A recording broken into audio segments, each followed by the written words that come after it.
Le bus au pied du Vélodrome de Marseille. Le stade mythique renoue avec son histoire originelle puisqu'il accueille le départ du Tour de la Provence aujourd'hui, ce qui n'est pas pour déplaire à certains coureurs fans du ballon rond. J'ai déjà fait l'arrivée de la Marseillaise qui est en face, mais c'est cool, il fait beau et tout, et puis c'est vrai que Marseille c'est un grand club quand même, il s'est passé des grandes choses ici, surtout dans l'histoire du football français, donc ouais c'est cool. Ils sont 7 au départ ce matin pour entamer ces 3 jours de course. Et d'entrée de jeu, la première étape annonce la couleur avec près de 2800 mètres de dénivelé positif.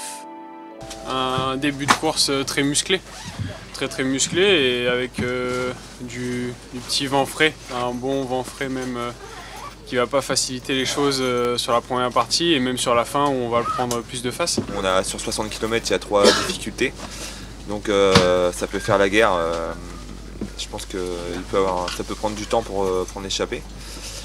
Mais le final est quand même propice pour les sprinteurs, donc je pense que ça va être un sprint aujourd'hui. On verra, mais on a plusieurs cartes. Moi j'ai essayé de me concentrer sur le sprint et les autres vont essayer d'aller dans l'échappée, donc on aura du bon boulot à faire aujourd'hui.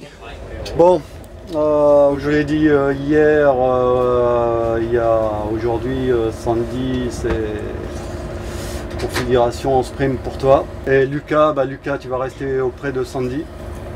Parce que vous avez reconnu le final, tu frottes bien et tout, et, pour bien aider Sandy, parce que s'il y a un sprint massif, sachant que la dernière ligne droite c'est vent de face.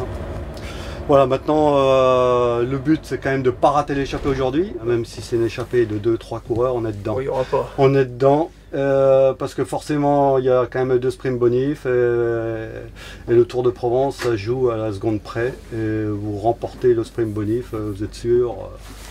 Si vous n'êtes pas dans les cas sûrs, les jours suivants, d'être dans le top 10 au général pratiquement. Les gars, vous avez allumé les oreillettes? Ouais. Vous avez entendu ou pas? Ouais. Non. Rien à t'écouter là. C'est bon. Et là, mais là tu la veux derrière. Mais oui, c'est... Attends, je vais faire ça. Aider les copains à faire le boulot, mettre les oreillettes. Tiens, ben vas-y, mets la mienne du coup. Ouais, non, mais gros, attends. Il fait ça très bien, c'est bon. Ouais, j'ai la technique maintenant. Hop. Et toi, tu l'avais comme ça ou comme Tigreux derrière le... Tu la mets où lui? Par-dessus? Ouais, il la passe comme ça, attends. Je sais pas si c'est bien comme ça, gros, mais... Ouais, c'est pas trop mal.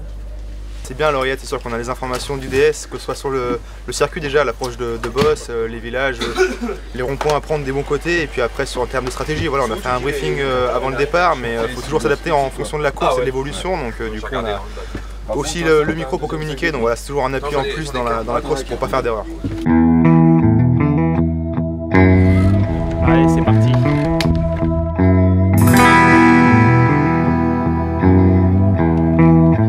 Ils sont d'abord 4 à l'avant avec Baptiste Vadik, puis le vent et l'enchaînement des difficultés rebattent les cartes. À mi-parcours, le peloton est scindé en 2. Plusieurs Total Energy tentent leur chance, à l'image de Mathieu Burgodeau, Matteo Vercher, mais c'est finalement Samuel Leroux qui mène un beau duel avec le peloton dans les 20 derniers kilomètres. Seul, face au vent, il ne parviendra malheureusement pas à remporter ce duel. C'est Sam Bennett qui s'impose au sprint. Il s'en est fallu de peu. Bravo Sam. C'est la musique après là. C'est bien, putain. J'ai cru. Je vais en gagner, c'est bien. Bravo. On fait un beau numéro. Tu sais qu'ils ont fini. Ah ouais, mais... C'est le vent de face, ça m'a tué. Ah ouais, t'as pas de chance. Putain, c'est dommage.